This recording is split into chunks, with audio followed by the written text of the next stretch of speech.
حضور صلی اللہ علیہ وسلم کے پاس ایک مہمان آ گئے رات کے وقت میں. جب وہ آئے تو حضور نے پوچھا کھانا کھانا ہے؟ تم نے کہا کھانا ہے. جھوٹ اور بھوک کو جمع کرنا منع ہے. کہا جی کھانا ہے. تو حضور صلی اللہ علیہ وسلم نے فرمایا ازواج مطہرات کے گھروں میں پتہ کرو کچھ ہے. حضرت ام سلمہ کے گھر میں پتہ کیا تو کہا یا رسول اللہ 4 دن سے روٹی نہیں پکی. حضرت زینب سے پوچھا تو کہا حضور کئی دن سے چولہا ہی نہیں جلایا.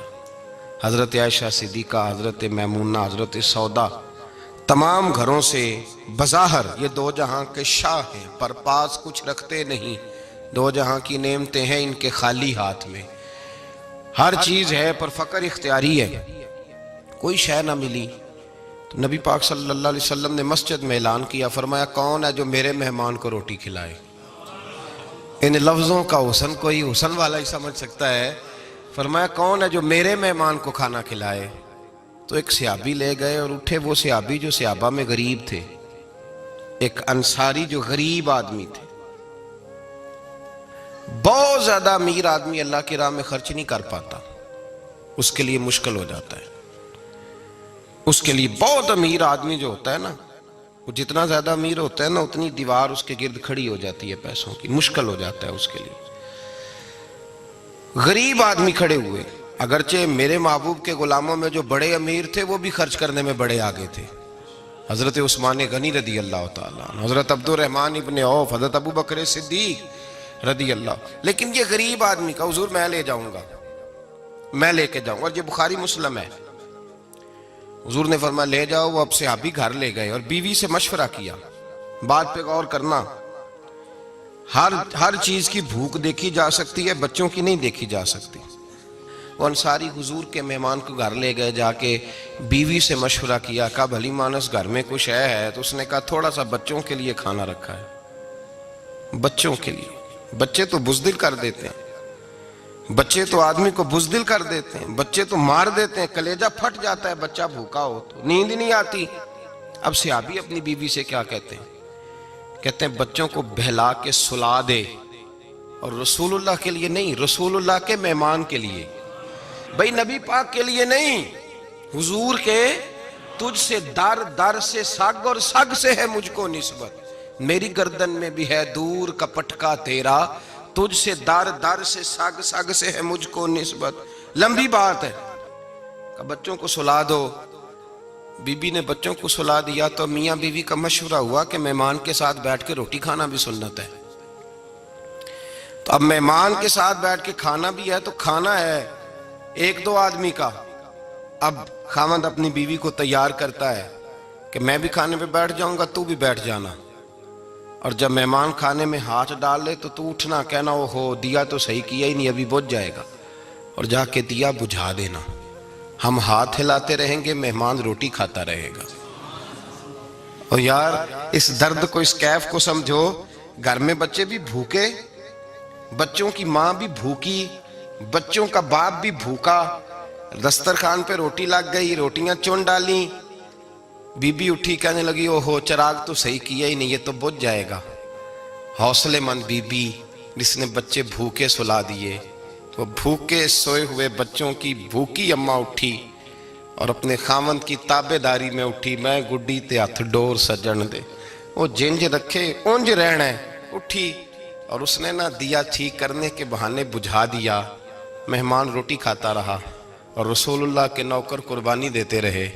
وہ روٹی کھا کے سیر ہو کے بستر بچھایا تو سو گیا. یہ میاں بیوی ساری رات بچوں کی طرف دیکھتے رہے اور غور کرتے رہے اور راضی رہے کہ ہم نے حضور کا فریضہ نبھایا ہے. قربان جاؤں محبوب پہ، بے خبر ہو جو غلاموں سے وہ آقا کیا ہے. وہ صحابہ وہ اگر قربانیاں دیتے تھے تو جو اعزاز ملتا تھا وہ بھی بڑا شان والا ہے. صحابی کہتے ہیں میں فجر کی نماز پڑھنے مسجد آیا، پہلا قدم رکھا تو میرے کریم بولے. حضور نے فرمایا رات جو تو نے اور تیری بیوی نے عمل کیا ہے خدا کو بھی بڑا پسند آیا ہے، محمد مصطفیٰ کو بھی بڑا پسند ہے. اور پھر ایک لفظ اور ہے حدیث میں، ایک روایت میں کچھ جملے اور بھی ہیں. حضور نے فرمایا جب تو اور تیری بیوی رات مہمان کے ساتھ ایثار کر رہے تھے نا تو عرش کا مالک تمہیں مسکرا مسکرا کے دیکھ رہا تھا. رب تمہیں دیکھ کے مسکرا رہا تھا، رب تمہیں دیکھ کے مسکرا، تر دامنی پہ شیخ ہماری نہ جائیے، ہم دامن نچوڑ دیں تو فرشتے وضو کریں۔ فرمایا وہ مسکرا رہا تھا کہ میرے بندے میرے رسول کی رضا کے لیے کیا کر رہے ہیں۔ اور صاحب دیکھو، نبی پاک کے لیے نہیں، خاندان کے لیے نہیں، خاندان نبوت کے لیے نہیں، حضور کے نہ سمجھیں یار، اس پہلو کو سمجھیں، نبی پاک کے بریلی کے امام بول پڑے، فرمانے لگے تجھ سے در، در سے سگ، سگ سے ہے مجھ کو نسبت، تجھ سے در، در سے سگ کتے کو کہتے ہیں فارسی میں۔ فرماتے محبوب تیرا دروازہ اور دروازے پہ کتا اور کتے کے پاس میں بیٹھا ہوں، چلو کتے کے پاس تو بیٹھا ہوں نا، میری گردن میں بھی کوئی تو پٹکا آیا ہی ہے نا، تجھ سے در، در سے سگ اور سگ سے ہے مجھ کو نسبت، چلو میری گردن میں بھی ہے دور کا پٹکا تیرا۔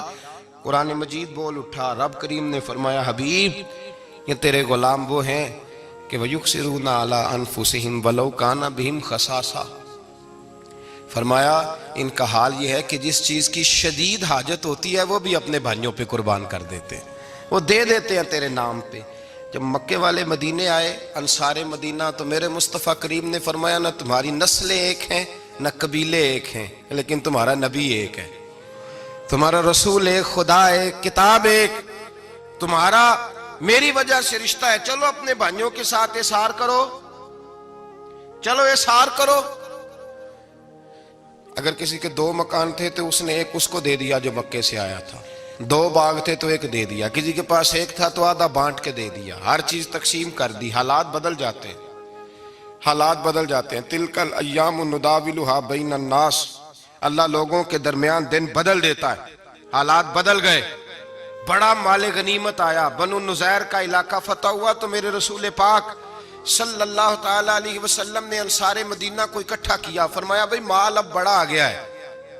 2 باتیں، یہاں تو اس طرح کرتے ہیں کہ میں ان کو کہتا ہوں جو مکے سے آئے تھے کہ جتنی تمہاری جائیدادیں باغ انہوں نے لیے ہیں واپس کر دیتے ہیں تمہیں، اور جو مال آیا ہے وہ بھی تم میں سے آدھا آدھا دونوں کے درمیان بانٹ دیتے ہیں، یا جیسے تمہارا دل چاہے، تمہارے مال بھی واپس کرتے ہیں اور جو وہاں سے مال آیا وہ تمہارے بیچ بانٹ دیتے ہیں، یا اگر تم کہو تو یہ مال ان کو دے دیتے ہیں مہاجرین کو اور تمہیں تمہارے مال واپس مل جاتے ہیں۔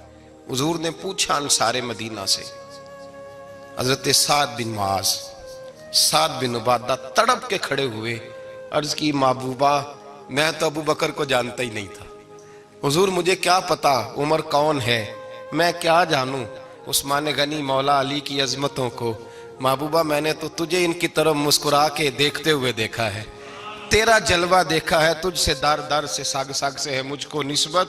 یا رسول اللہ صلی اللہ علیہ وسلم ہم سے مشورہ نہ کریں، آپ اس طرح کریں جو جائیدادیں ہم نے انہیں دی ہیں وہ بھی ان کے پاس رہنے دیں اور جو مال آیا ہے وہ بھی ان میں تقسیم کر دیں، اس لیے کہ ہمیں تو بس اتنا پتا ہے کہ یہ آپ کے غلام ہیں، آپ کے نوکر ہیں، ہمیں اس سے زیادہ کسی چیز کے کوئی غرض، بس آپ کے غلام ہے، بات ختم ہو گئی۔ حضور خاموش ہو گئے۔ صحابہ کہتے ہیں دیر کے بعد ہم نے کہا فیصلہ ہونا چاہیے، فیصلہ پتہ کیا ہوا؟ حضور نے ہاتھ اٹھائے، کہا اے اللہ میرے مدینے والوں پہ رحم فرما، اے اللہ میرے انصار پہ رحم فرما، اللہ ان کے جذبے قبول فرما۔ بھائی احسار والی زندگی وہ کیا بات ہوئی کہ میں نے